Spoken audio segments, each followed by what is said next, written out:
Number 6, use citation tracking to follow research on a topic over time. So let's say that we found a really good article on our topic. We can actually use citation tracking in both directions in order to find more articles on this topic. So let's talk specifically about citing backwards. Once we've found an article that we like, that's very useful for us, we can see who they cited and then locate those references either with hyperlinks within, in this case they do have our hyperlinks, or by searching for those in Google Scholar. So let's say that I'm interested in this article by Can et al.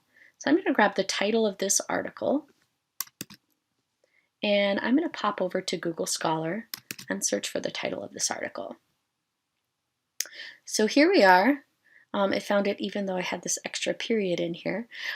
This article, it's got the right authors, the right date, so this is it. And you'll be able to see a couple of different options when you're logged into Google Scholar. For instance, in this case, it looks like the author has provided a copy of the PDF and made that available on academia.edu.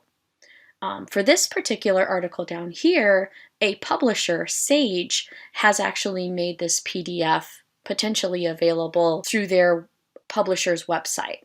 Sometimes this can be misleading. Sometimes when you click this link, it'll actually just provide the abstract of the article and then say, for full text access, please pay X number of dollars. If that is the case, come back here and search for the article using this Find Full Text at UR. When you click this button, you'll be routed to the library databases. It'll search to see if we have it in full text. If we do, it'll automatically pull it up. So let's see if we do have it.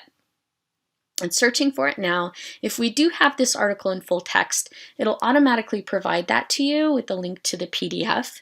And if we don't, then you'll be routed to a page that says, log in for your options. At that point, what your options would be is to request it through an interlibrary loan. So once you just click on that link and log in, you'll be prompted on how to request that. In this case, though, we do have access to the full text, and here's a link to the PDF for that particular item in Google Scholar.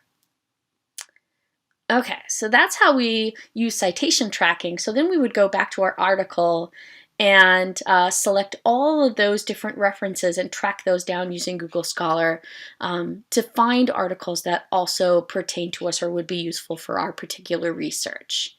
In addition to citing backwards, using the references that were cited for that article, we can also cite forward. So what has happened or who has cited that known article that we found?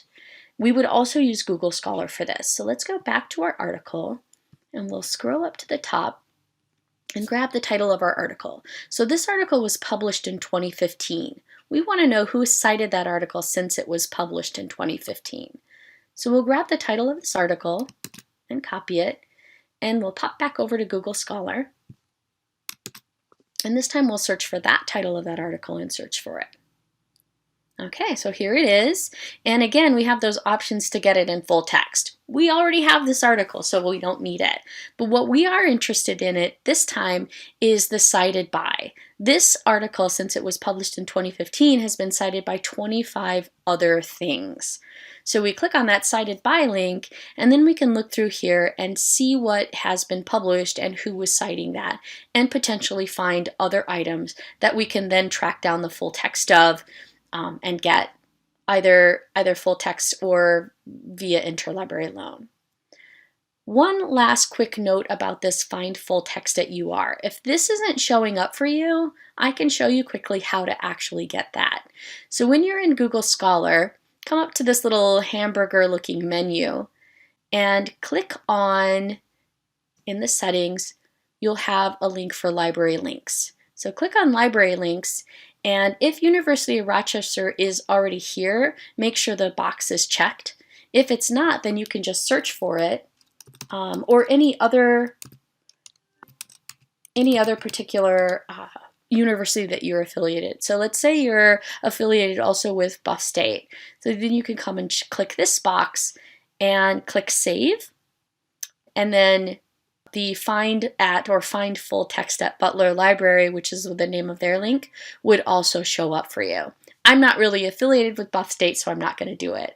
So I would just make sure that University of Rochester is selected, click Save, and then those find at links will show up.